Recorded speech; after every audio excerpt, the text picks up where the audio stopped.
Namaskaram. Shri Gurubhyo Namaha.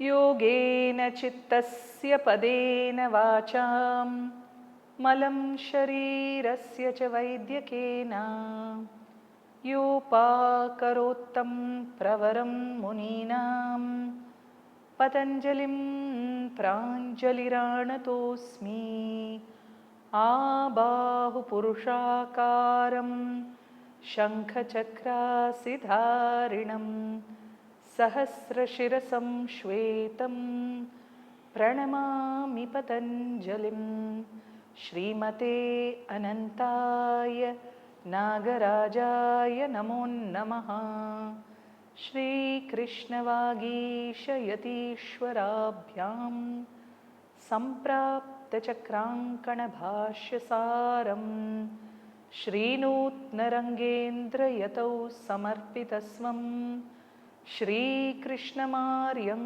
गुरुवर्यमीडे विरोधे कार्तिके मासे शतताराकृतोदयं योगाचार्यं कृष्णमार्यं गुरुवर्यमहं भजे कृष्णसूरीदयापात्रं ज्ञानवैराग्यभूषणं श्रीमद्वेङ्कटनाथार्यं वन्देऽहं योगदेशिकं श्रीगुरुभ्यो नमः. On behalf of the Krishnamacharya Yoga Mandiram, it gives me great pleasure to present before you this talk on the subject of yoga for mental wellness and spirituality in collaboration with the Indian Yoga Association.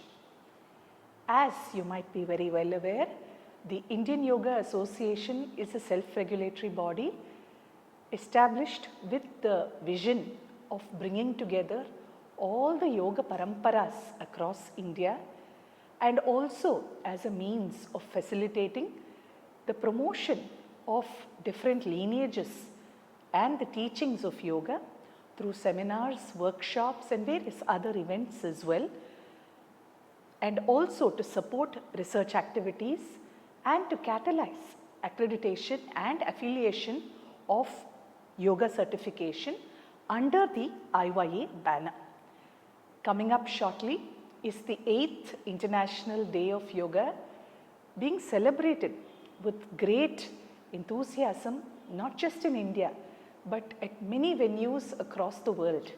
Today we see yoga gaining in popularity and in importance across the world under the guidance of our Prime Minister, Shri Narendra Modi ji.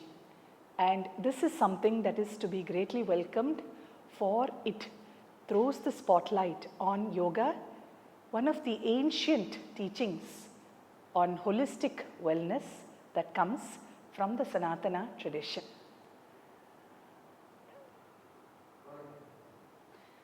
The Krishnamacharya Yoga Mandiram is a non-profit public charitable trust established by world-renowned yoga master Shri T.K.V. Desikachar in 1976 as a tribute to his father and teacher, Yogacharya Shri Krishnamacharya.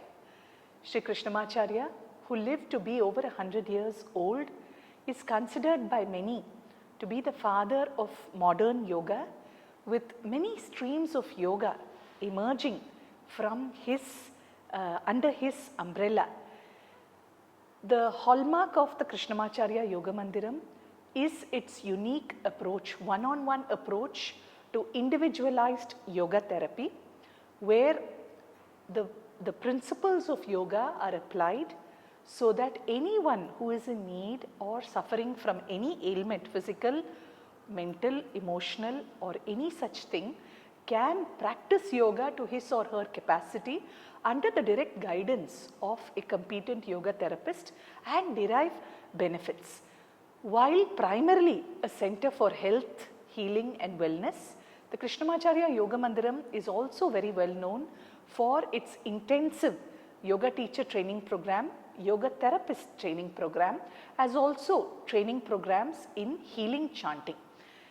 We also have other important activities, including Mitra, our community outreach effort, where teachers of the KYM have worked for over 20 years with both children and adults from socially and economically underprivileged backgrounds, as also children who are differently abled and with special needs.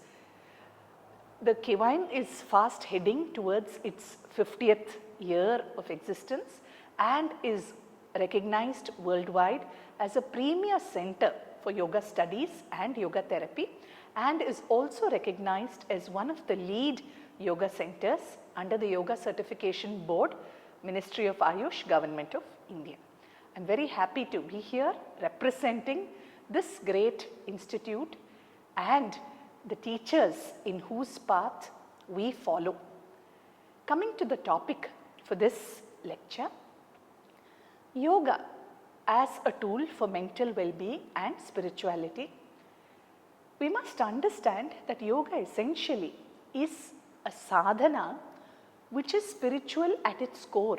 It forms a part of one of the 6 Vaidika darshanas, and it is in that larger cultural ethos that yoga must be viewed. Increasingly today we see across the world an emphasis on yoga primarily as asana practice. While asana is an integral and very important component of yoga, the scope and depth of yoga is not limited just to asana, but extends far beyond and becomes a very vital practice in these times to help us not just live a life that is healthy and free of disease, but also a way to strengthen our mind, to develop the resilience to face up to multiple challenges and stresses that we come across as humans in today's fast-paced life and situation. More importantly, as Patanjali indicates in the sutra itself, yoga chitta vritti nirodha. Yoga essentially is a discipline for the mind, and the purpose of yoga, the ultimate end of yoga, is nirodha, the restraint of the disturbing vrittis of the mind, so that the mind is capable of being directed exclusively towards its chosen object, with that attention sustained without distraction. Now the object could be an external object, it could be a part of the body, it could be the senses, the mind, or the Purusha itself. These are progressively increasing stages of Nirodha. The ultimate is the realization of the nature of the self within, where, as Patanjali tells us, what is the goal or the outcome of yoga? Sutra 1.3 tells us, Tada drashtuhu swarupe avasthanam. Then, when the state of Nirodha is attained and sustained, then the drashtu, the seer that is within, is established in its true nature and is perfectly mirrored in the mind. If not, then the very identification of chit and chitta causes the Purusha, causes the drashtu or the self that is within to identify with the vrittis of the mind, vritti sarupyam itaratra. Otherwise, if such a state of Nirodha is not attained, then the various activities and fluctuations of the mind take over. So there, if you just look at the first 4 sutras itself, it's very clearly indicated that yoga is a science of the mind intended for the refinement of the mind, with the goal being the realization of the nature of the Purusha. And so eventually the goal is Kaivalyam, and yoga becomes a pathway for attaining this, and therefore can be considered a moksha shastra. Now, given that this is the broader scope and canvas of yoga, that it is essentially about sadhana with Kaivalya being the final outcome, in this process there is a necessity that the mind has to be regulated. So what is evident when we look at the Yoga Sutra and when we look at other associated texts such as the Upanishads and the Bhagavad Gita, the Yoga Vasishtha, the Yoga Yajnavalkya Samhita, various other literature, what is evident is that it is the mind that is the source of our distress, and that distress can deviate, can help distract the mind away from its course towards this attainment of Kaivalya. It is the very same mind that has to be reined in, that has to be self-regulated if Kaivalya has to be attained. And so, as stated in many texts, mana eva karanam manushyanam bandha mokshayoho. The cause of bondage is the mind. And so, it is in this regard that we must understand yoga as a holistic discipline, and we see that the vision of the body, of the system from the perspective of yoga is not confined to the physical or the physiological, but it is about the Pancha Maya or the Pancha Kosha as they are known. Yoga takes a holistic, a composite view, and this is the base from which we begin to understand the nature of the human system. This is in parallel with what Ayurveda has to say about life itself. What is life? Life is the concurrence of the Atma, the Sattva or mind, the Indriya and the Sharira. Where they come together, there is life. In the absence of any one, there is no life. But we have to view yoga and apply yoga from this lens of holistic wellness. And so when you look at the Pancha Maya, you have the physical Sharira. The Sharira is our means, no doubt, and there is a necessity for the wellness, well-being of the Sharira. Shariram Adhyam Khalu Dharma Sadhana. All our aspirations, all our dharmic aspirations can be fulfilled only through the means of this body. But the body is not activated just in and of itself. It acts under the influence of the mind, and the senses, the various organs that are a part of the body also derive their empowerment from the mind. And now what is this connection? We understand the Manomaya to be the mind that receives, processes, stores, recollects various inputs that are brought to it by the Jnanendriyas and the Karmendriyas. In this process, you have an essential link, which is the Pranamaya. The prana is vital, prana is abundantly available everywhere, but it is the presence of prana within us that makes us prani, that we are alive because of prana. And the presence of prana itself is an indication of the presence of the Atma, because the prana is Atma Sakha, the closest companion of the Atma. And so it is prana that enables the connection between the body as well as the mind. But when we look at the mind, we must understand that yoga philosophy gives us many terms to indicate the functions of the mind. Patanjali presents chitta, and the word chitta itself is a composite. Chitta is mind, it is an instrument of perception. Why is it called chitta? Because it is in proximity to the consciousness chit, and the mind derives its empowerment from the presence of the Atma. But that chitta itself performs different functions, and so you have the manas, which is represented by the Manomaya. You also have the asmita, the aspect of identification, and it is this part of the mind that identifies, that establishes an association with various objects that are perceived through the lens of mine or I am.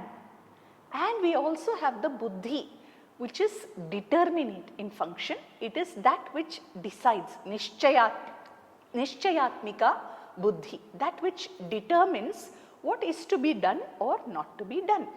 And so the functions of the mind are also very complex. When we look at it from the perspective of the Panchamaya, you see Annamaya as the external body, the structure of the body, Pranamaya as the vital body that empowers the Annamaya, Manomaya as that aspect of the mind that is in proximity to the senses and receiving, processing the sensory inputs. The fundamental cognitive functions are associated with Manomaya, but deeper still are the Vijnanamaya and the Anandamaya. And the Vijnanamaya is what determines our true Swabhava. A very beautiful description is given in the Taittiriya Upanishad Brahmanandavalli, where Vijnanamaya is very loosely, we translate as personality. Vijnana is a special knowledge, something that is beyond the senses.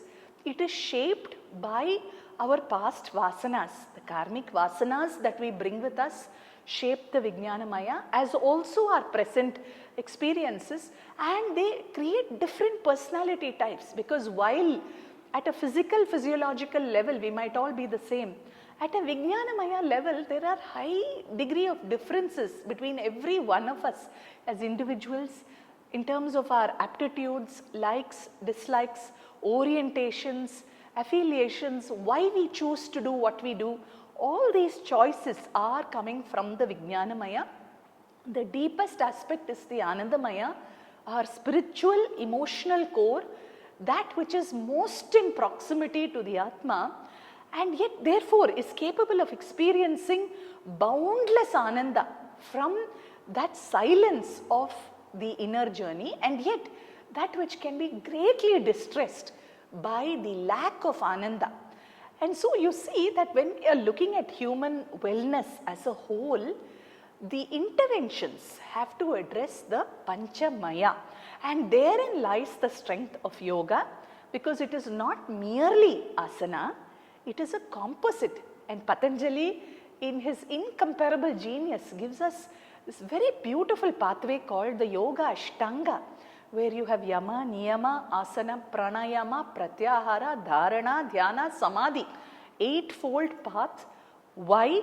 For the purpose of understanding how the three gunas, sattva, rajas and tamas, operate at all dimensions of the system, and therefore provide us a means of reducing the implications of rajas and tamas, increasing the dominance of sattva at the level of the body and the functioning of the organs, at the physiological level in terms of the breath and the free flow of prana, and at the psychological, emotional and spiritual dimensions. So every tool of yoga, when we look at it, is a way of reducing rajas and tamas, increasing sattva dominance. Why is this necessary? Because only where there is sattva dominance in the buddhi can the mind attain and remain in a sustained state of nirodha. Now, given that this is our goal, and that Patanjali very clearly indicates that dhyana is the means, meditation is the means towards this refinement. Meditation is the adhyatmika krama that has to be done if one has to realize the state of kaivalyam. Naturally, it follows that there are impediments on this path. We are only human, and despite our best intentions, this journey is not an easy one. The impediments he presents as antaraya, Sutra 130 of chapter 1, and the first of this is vyadhi. Vyadhi is illness. It could be at the sharira level or the manasika level. And so you have vyadhi, illness, dhyana, mental fatigue, or you could say burnout, or a sense of dullness emerging from a dominance of tamas in the mind, samshaya, excessive doubt, an inability to come to a conclusion, pramada, carelessness, negligence in terms of our behavior, alasya, laziness, avirati, excessive indulgence of the senses, because the senses are always seeking gratification. So, overindulgence of the sensory gratification, bhranti darshana, deluded thinking, bhranti darshana, alabdha bhumikatva, inability to reach a specific goal that we have. Here in this context, please remember that the goal of yoga sadhana is nirodha samadhi, and from nirodha samadhi into savitarka, nirvitarka, savichara, nirvichara, eventually into the state of nirbija samadhi. And so given that that is our goal, the inability to reach or sustain any of these levels is alabdha bhumikatva, anavasthi tattva. It's where we regress, where with some effort we reach the goal but we are not able to sustain. Now Patanjali presents these as antarayas or impediments in the path of nirodha, and he says These are chitta vikshepa. They are all vikshepa or clouding or confusion of the mind. Interestingly, Krishnamacharya in his commentary on the Yoga Sutra, the Yogavalli, tells us that these chitta vikshepa are manasika roga. He says they originate in the mind, but they don't stay in the mind. They spread throughout the system. How do they spread? Patanjali tells us in the very next sutra, 1.31, dukkha daurmanasya angam ejayatva shwasa prashwasaha vikshepa sahabhuvaha. And so along with this chitta vikshepa, what are the accompanying manifestations? Dukkha. Kha is the space. Which space? The inner space. Du is a tightening, pollution or a corruption of that space, a sense of deep sorrow, distress, unease. This gives rise to daurmanasya. Krishnamacharya tells us what is this idea of dukkha. He says dushtam manaha, that mind space is polluted, and because of that it keeps aggravating, developing into daurmanasya, which is negativity, pessimism, low mood always, no inclination to doing any activity, in general to be very low in terms of motivation, energy, enthusiasm, positive thinking. All of this is associated with daurmanasya. Further, it doesn't stop here. What emerges or originates in the mind filters throughout the body. The psychosomatic response is what we speak of today. And so dukkha daurmanasya angamejayatva, the next outcome is the debilitation of the body. Not just muscular weakness, but debilitation at all levels, inability to withstand any change, easily succumbing or being susceptible to different infections. Also angamejayatva may take the form of tremoring, shivering, nausea, uncontrolled bowel movements, and so on. Lack of resilience, lack of endurance, lack of ability to cope with any situation that one is placed in. And because of angamejayatva, shwasa prashwasa, which is a disturbance in the breathing, where the normal breath, which has to be slow, deep and smooth, tends to become very heavy, and there is a tendency to sigh, and the breaths are short, loud, hoarse. And so you see that what starts as a manasika roga, what is chitta vikshepa, what is experienced as dukkha, filters and manifests throughout. It pervades the body. Now, why is this important? Because from the perspective of Patanjali, it is the mind that is the source of everything. It is our avidya that clouds us. Now, what is this avidya? Our inability to realize that I am not the body, I am not the senses, I am not the mind. What is truly permanent or what is the Atma, the Purusha, the Drashta within. But because of this samyoga, because of a coming together of chit and chitta, of drashta and drishyam, there is this clouding. Avidya, Patanjali tells us, anitya, ashuchi, dukkha, anatmasu, nitya, shuchi, sukha, atma, khyatihi avidya. And so this inability to understand what is the soul and what is not, what is permanent and what is not, that becomes the fundamental klesha. And avidya, kshetram, in that field of avidya, the other kleshas, raga, dvesha, asmita, raga, dvesha and abhinivesha, all these sprout and take quick hold, clouding us. And therefore we don't realize our nature, we don't realize our potential. We are bogged down by our constant desire to perpetuate what is pleasurable, to avoid what is painful, and we are stuck because of our fear of something untoward happening, fear of losing what is pleasurable, and the cycle goes on. And in all of this, the asmita plays a key role because we are identifying with the changing, ephemeral, material body, mind, senses, not realizing what is eternal is within us. And this is why Patanjali presents this as chitta vikshepa, that is the point of origin. the manifestation is as disease in all dimensions. Coming now to therefore how yoga presents a pathway to reverse dukkham. It's very important for us to understand that a stable state of body, mind, health is essential. Without this foundation, no sadhana can be taken up. And even though the ultimate goal of yoga is kaivalya, here and now we have many practical issues that bother us, that prevent us from even base level emotional, mental stability and wellness. And what is our reality is that our environment serves to compound this, both in terms of work stresses, personal life pressure, and the larger environmental, social, political and now new media environment also serve as sources of a great amount of distress, and therefore base level emotional wellness itself is in question. Even here, for instance, at the Krishnamacharya Yoga Mandiram, where we have been receiving students for yoga therapy for over 45 years now, until about a decade ago, the maximum profile of care seekers who sought our assistance in yoga therapy was confined to musculoskeletal issues.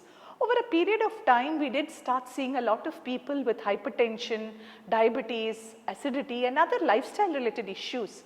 But increasingly in the last decade or so, the numbers of people seeking yoga therapy intervention for psychological disorders ranging from anxiety to panic attack to OCD to schizophrenia is significantly increasing. Especially stress, anxiety, depression seems to be very high in the general population. All the more reason why the tools of yoga need to be carefully understood and applied. Because while yoga is a philosophy, it is a moksha sadhana, here and now that base level of wellness, fitness, emotional stability, so that we don't succumb to our various vulnerabilities is very important. And therein lies this pathway that when we are administering, when we apply the tools of yoga as taught to us by our teacher Sri Desikachar and as given to us by Sri Krishnamacharya in this tradition, what is very important is that this practice of yoga must reach every individual who is in need. And this was the vision of our acharyas. And it was Krishnamacharya's affirmative belief that everyone can and should practice yoga and that there is no eligibility other than simply being able to breathe. In this context, we must see how yoga itself is a tool for holistic wellness, and every tool of yoga, when we use it properly, will capitalize on Nirodha. How can I best bring that moment of pause, that awareness, first to the body, then to the breath, then to the senses, and then eventually to the mind. It is in this larger framework that you see the yoga applications followed at the Krishnamacharya Yoga Mandiram. When we speak of Nirodha Samadhi, we are speaking of a state of deep directed attention absorption of the mind. But to get there, we need to bring this attention in the moment. And what is very important is that generally our minds follow this process of trigger and immediately a reaction, because the trigger comes from the senses that are drawn towards the sensory objects, and immediately that urge for gratification, and from the mind that signal. When the mind is not regulated, then an immediate reaction to engage or indulge the senses, fulfill that urgency.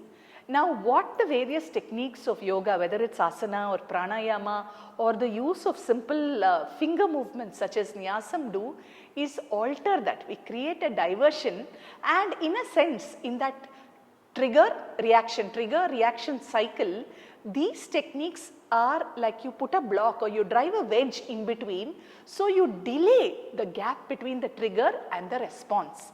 Now what happens in that gap is that moment of attention, that moment of awareness, and one can leverage on that to reflect. What am I going to do? Why am I doing this? Is this needed now?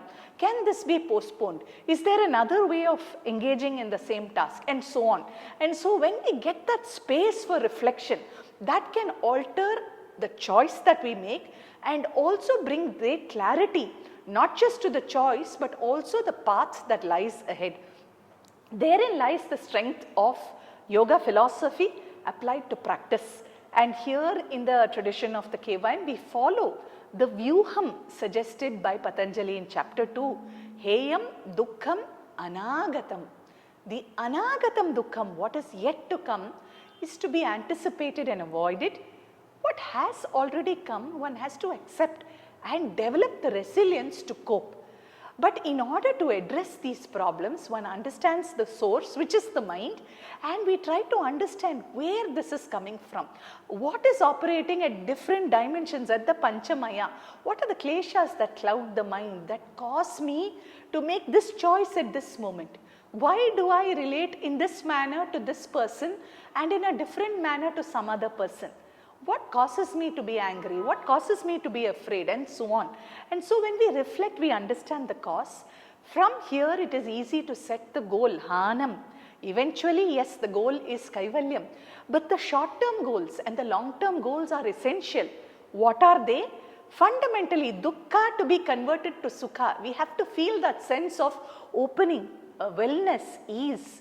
From daurmanasya to saumanasya, a pleasant mental disposition. From anga mejayatva to anga sthairya, resilience of the body, capability of the body, endurance, so that we are able to withstand whatever challenges come up. And most importantly, as key, shwasa prashwasa to be replaced with dirgha sukshma prana. We have to lengthen the quality and the duration of the breath. And therefore, we see that prana holds the key, and when we start working with the breath, changes are possible at the physiological level, physical level, cognitive level, eventually touching deeper into our emotions, our personality, and finally our spiritual core, our Anandamaya. And so for this, there are a variety of upaya, asana, pranayama, chanting, the use of healing chants in the process of yoga practices, bhavana, visualization, certain other suggested attitudes. In intervention, we also focus on appropriate ahara, vihara, achara and vichara. Essential in working together, bringing all these tools together so that we consolidate and move further. Also, we have dhyanam for those who are ready, and so you can use different objects if one so desires, an Ishta Devata or various other objects can be used to build up practices of meditation. Apart from the various other tools, non-conventional tools such as yatra, tirtha yatra, or relationship, different forms of association with the people around us, taking up aptitudes like painting or drawing or music, art and so on. So the tools are many, their applications are many, but what holds all of these together is breath engaged movement, where breath directs the movement. This is the hallmark of the KYM approach, because where we bring attention to the mind, where we bring the attention of the mind on the breath, we see that as you regulate the breath, that distraction, distress of the mind will also start coming down, and as that distress comes down, naturally attention becomes better, focus becomes better, concentration becomes better, and we are simply aware of what we are doing. There is that presence in what we are doing. Where we are present, naturally the quality of what we choose to do also becomes better. As the Gita says, yogaha karmasu kaushalam, to bring that skill and refinement and efficiency to all action all the time. This is yoga.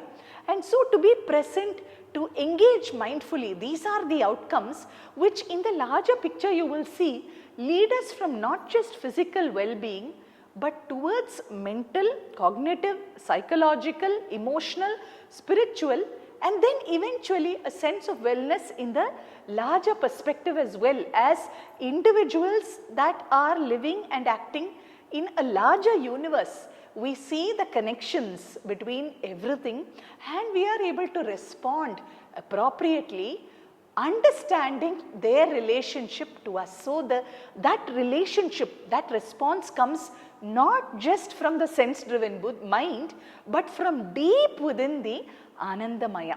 And so you see that when appropriately administered, yoga offers us a diverse array of tools that address and that catalyze well-being at all dimensions of the system, which in itself becomes the foundation for spiritual practices, for sadhana, for this adhyatma journey leading towards increasing states of mental, emotional and spiritual growth and wellness. We will now experience some of these ideas of how yoga is a holistic system through a simple guided practice of visualization, where we will integrate movement, breath, simple chanting along with certain finger placements called Nyasam. So I will lead you along with my colleague Padmini. We will together give you an integrated practice of these techniques that I have been speaking about. Please take a comfortable seated position with your back straight, chin down. You can sit on the floor on a mat, or you could sit on a chair with your feet placed firmly on the ground. Place your palms near your heart. I will chant as you inhale. When you inhale, raise the arms above your head. Please repeat the chant.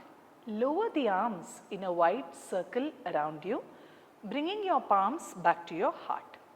As you do this, visualize being surrounded in a shield of calmness and serenity. Inhale, arms up. Shanti.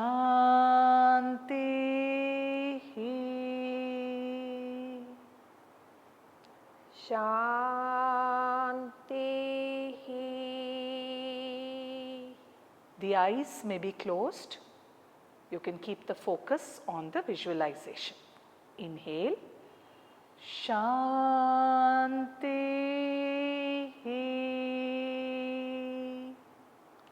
Shanti.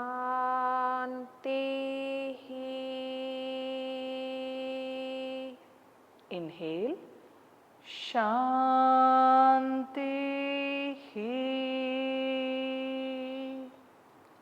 Shanti.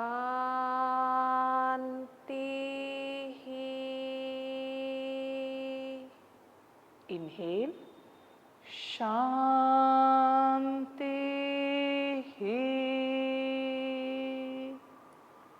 Shanti.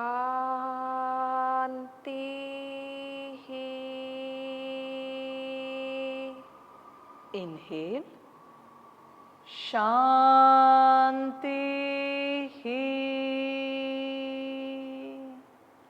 Shanti.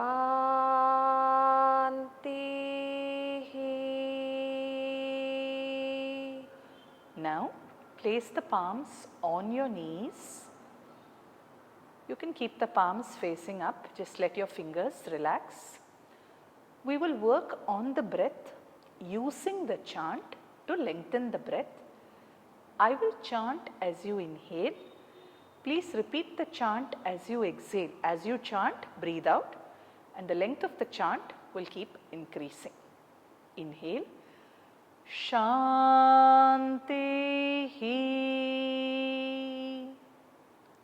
Shanti.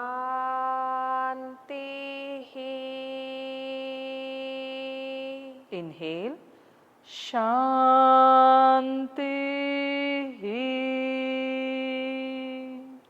Shanti.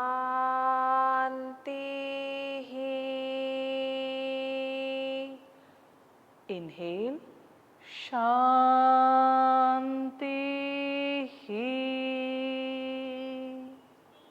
Shanti.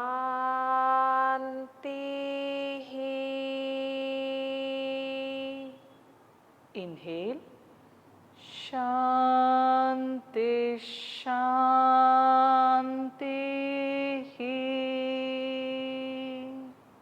Shanti. Shanti. Inhale. Shanti. Shanti.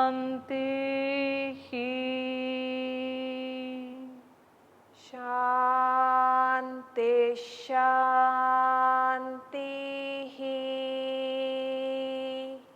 Inhale. Shanti, Shanti. Shanti, Shanti.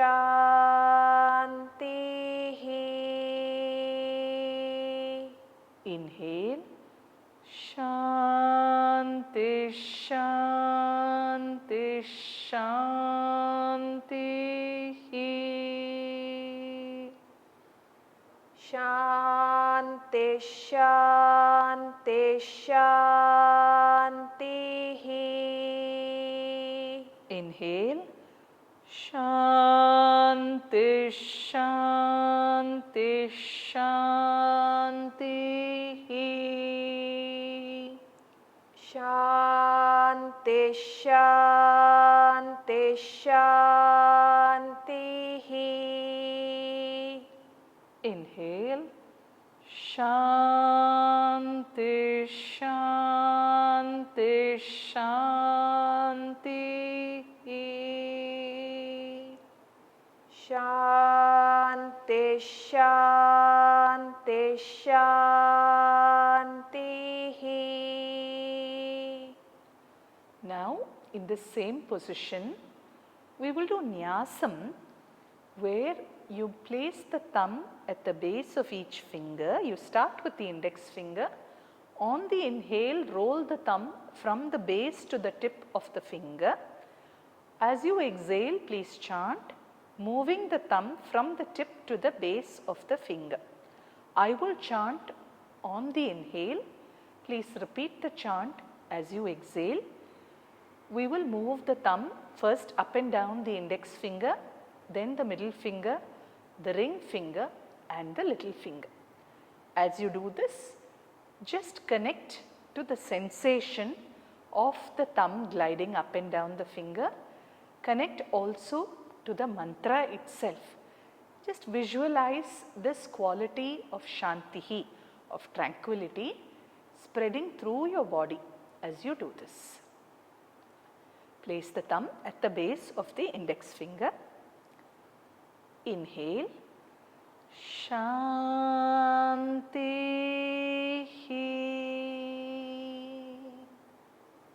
Shanti.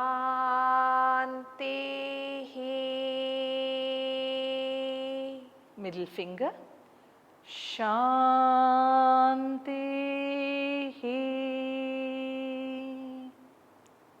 Shanti.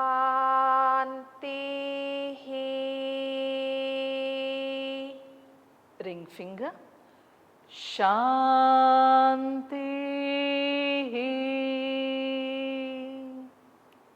Shanti.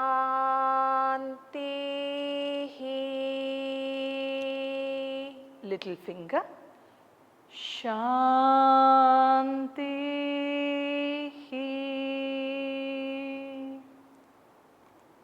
Shanti. Do the next round starting from your index finger. Inhale. Shanti, Shanti.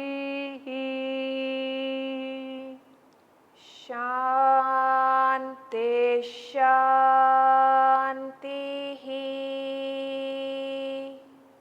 Inhale.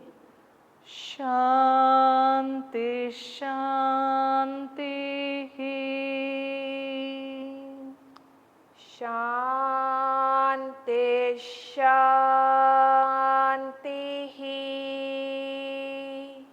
On your ring finger.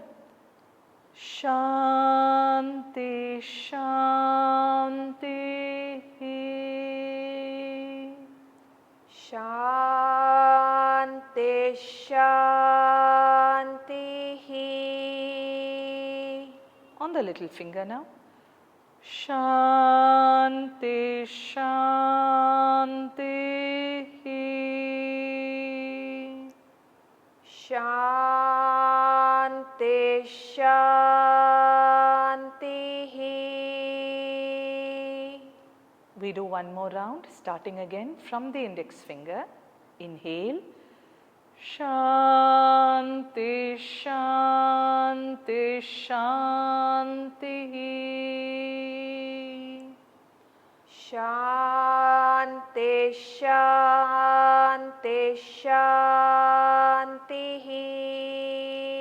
Middle finger. Shanti, Shanti, Shanti. Shanti, Shanti, Shanti. Inhale. Shanti, Shanti, Shanti. Shanti, Shanti, Shanti. Little finger. Shanti, Shanti, Shanti. Shanti, Shanti, Shanti.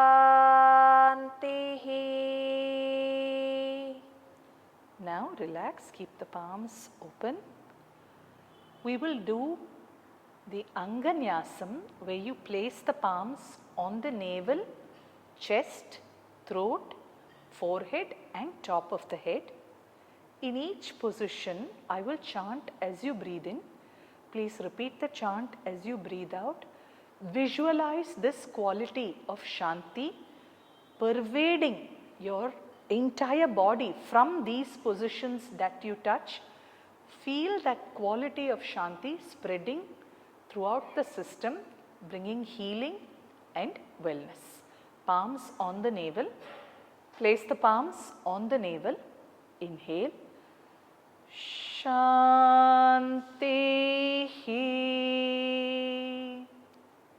Shanti.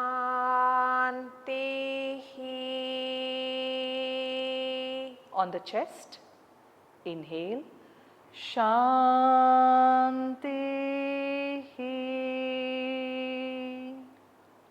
Shanti.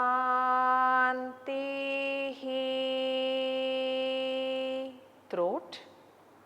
Inhale. Shanti. Shanti.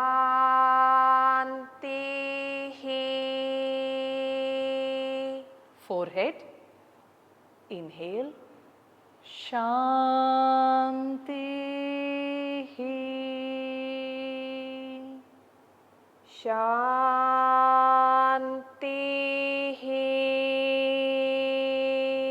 Top of the head. Inhale. Shanti.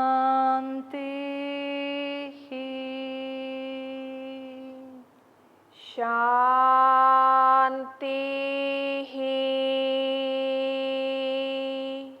Palms on the navel. Inhale. Shanti, Shanti. Shanti, Shanti. Chest. Inhale. Shanti, Shanti. Shanti, Shanti. Throat. Shanti, Shanti. Shanti, Shanti. Forehead. Shanti, Shanti. Shanti, Shanti. Top of the head. Shanti, Shanti. Shanti, Shanti. Palms on the navel. Inhale. Shanti, Shanti, Shanti. Shanti, Shanti, Shanti. On the chest. Shanti, Shanti, Shanti. Shanti, Shanti, Shanti. Throat.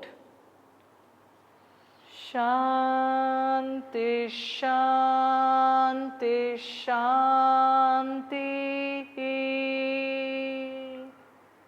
Shanti, Shanti, Shanti. Forehead. Shanti, Shanti, Shanti. Shanti, Shanti, Shanti. Top of the head. Shanti, Shanti, Shanti. Shanti, Shanti, Shanti. Lower the palms to your knees. Place your fingers in the Chin Mudra. Just visualize your whole system from head to toe, and the Annamaya, Pranamaya, Manomaya, Vijnanamaya and Anandamaya resonating in the sense of tranquility, calmness and serenity, and visualize this calmness spreading from your heart space all around you and to the world at large, to others everywhere around us. Hold this visualization in your mind as I chant. Om Prithvi Shanta Sagnina Shanta Same Shanta Shuchagum Shamayatu Antarikshagum Shantam Tadvayuna Shantam Tanme Shantagum Shuchagum Shamayatu Dyau Shanta Sadityena Shanta Same Shanta Shuchagum Shamayatu Tayahagum Shantya Sarva Shantya Mahyan Dvipade Chatushpade Cha Shanting Karomi Shantirme Astu Shantihi. Om Shanti, Shanti, Shanti. Om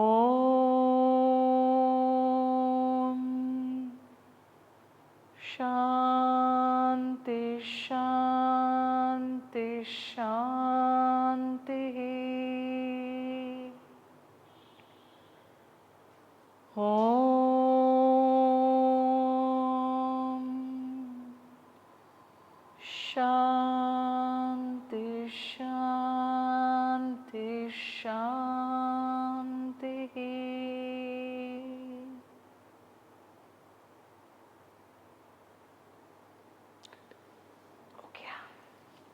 In conclusion, I wish to offer my gratitude on behalf of Krishnamacharya Yoga Mandiram to the Indian Yoga Association for this collaborative video.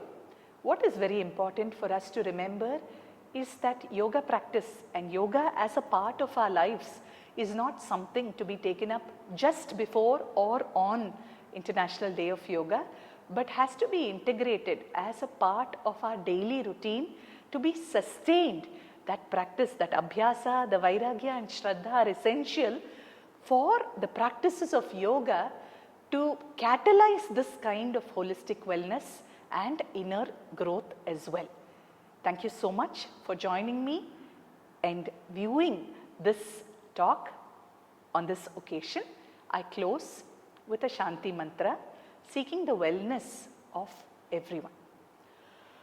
Om Bhadram Karnebhi Shrunuyama Devaha Bhadram Pashyemakshabhiryajatraha Sthirairangaistुष्टुवागुंसस्तनूभिः व्यशेमदेवहितं यदायुः स्वस्ति न इन्द्रो वृद्धश्रवाः स्वस्ति न पूषा विश्ववेदाः स्वस्ति नस्तार्क्ष्यो अरिष्टनेमिः स्वस्ति no बृहस्पतिर्दधातु ॐ शान्ति शान्ति शान्तिः. Thank you. Namaskaram.